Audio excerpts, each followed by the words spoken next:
Bismillahirrahmanirrahim. Halo semua, balik lagi sama Miftahul Jannah Akmal. Oke, kali ini gue mau ngambil tema coba aja dulu. Sebelumnya tema yang gue angkat itu adalah sesuatu yang gue rasain sendiri gitu. Jadi emang ada cerita yang mendasarinya. Kayak misalnya video sebelumnya itu ada ceritanya. Karena sebenarnya ini tuh untuk memotivasi diri sendiri dan semoga teman-teman bisa mengambil manfaat dan pelajaran. Oke. Mencoba. Berbicara tentang mencoba itu berkaitan dengan berani atau takut untuk memulai sesuatu. Nah, faktor takut itu sendiri ada dua. Yang pertama emang karena belum pernah mencobanya, dan yang kedua berpikir kalau ini tuh bukan passion kita. Nah, kebanyakan orang berada tidak jauh dari titik rata-rata. Sampai-sampai muncul istilah orang kebanyakan. Bukannya ini berada di sana, tapi kita hanya belum bisa bergerak lebih jauh dari titik tersebut. Entah karena malas mungkin, atau belum mengeluarkan usaha dengan maksimal, atau bahkan kebanyakan dari kita tidak berani untuk memulai. Seakan nanti ada yang berbisik, kalau nggak bisa gimana?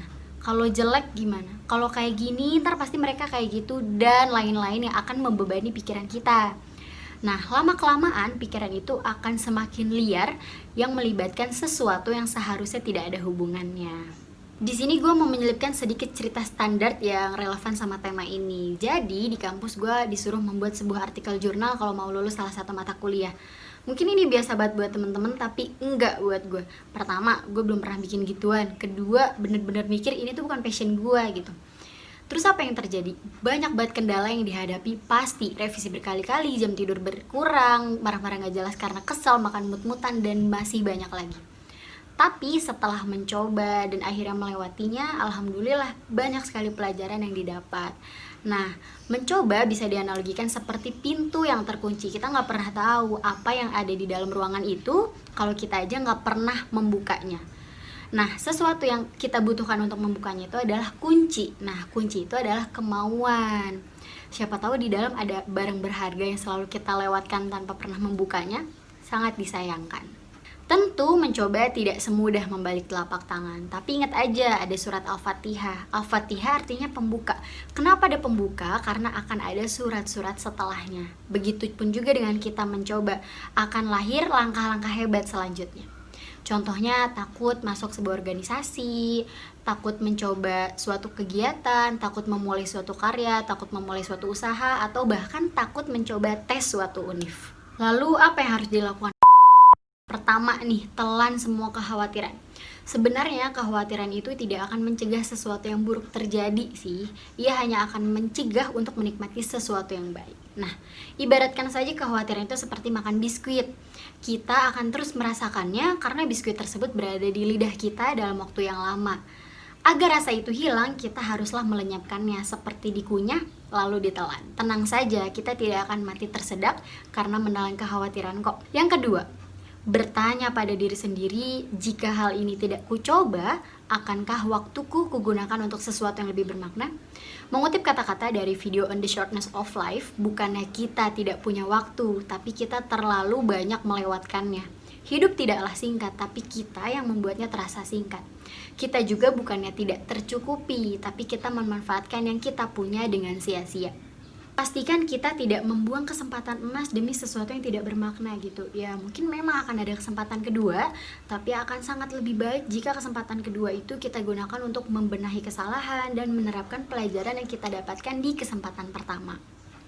Yang ketiga, fokus dan berdoa. Nah, setiap orang nih pasti punya mantra ajaib motivasi supaya mendapatkan kekuatan dan keyakinan yang lebih. Misal mantra gue, Bismillahirrahmanirrahim, Rabbi shrah li sadri wa yassir li amri wahlul 'uqdatam min lisani yafqahu qawli. Nah, itu adalah suatu doa yang selalu dipanjatkan kalau mau melakukan sesuatu. Nah, atau kalau misalnya lagi kepepet banget, disuruh maju, ngomong depan banyak orang, pasti kayak bisa-bisa Mif, bisa, jangan malu-maluin. Nah, itu yang penting dan itu yang kita butuhin. Kalau misalnya kalian belum punya, ada baiknya segera mencari untuk meningkatkan daya juang kita. Jangan lupa juga fokus, karena ketika kita mengucapkannya asal-asalan tanpa dirasakan, maka jelas mantranya tidak akan meresap sampai ke hati. Yang keempat, cari informasi sebanyak-banyaknya. Jangan sampai nih ya ketika kita sudah terlanjur masuk sebuah organisasi, mengikuti suatu kegiatan atau apapun yang ingin kita lakukan, tapi kita cuma punya sedikit informasi. Hal ini akan menyebabkan miskomunikasi dan perbedaan ekspektasi yang besar.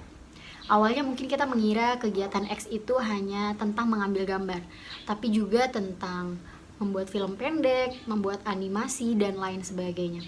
Sedikit banyak akan berdampak kepada daya juang kita, entah turun atau justru naik. Misalkan bisa menambah daya juang itu bagus, jika tidak. Yang kelima nih ya, tuntaskan. Ya oke lah, tidak akan ada Apple jika Steve Jobs tetap melanjutkan kuliahnya, tapi ia memiliki alasan. Coba ingat lagi apa alasan ketika kita memulainya, karena kita tidak akan memulai sesuatu tanpa memiliki alasan yang jelas. Jika tidak ada, maka kita harus mencarinya untuk meyakinkan diri sendiri. Seperti beribadah misalnya. Niat adalah sesuatu yang krusial dan paling mendasar. Niat tidak hanya diucapkan, tapi juga disungguhi. Maka yang perlu kita lakukan adalah menuntaskan apa yang telah kita mulai, dan jangan lupa minta dukungan kepada orang-orang terdekat untuk memelihara daya juang kita. Masuk ke poin terakhir. Yang namanya hasil pastilah di akhir.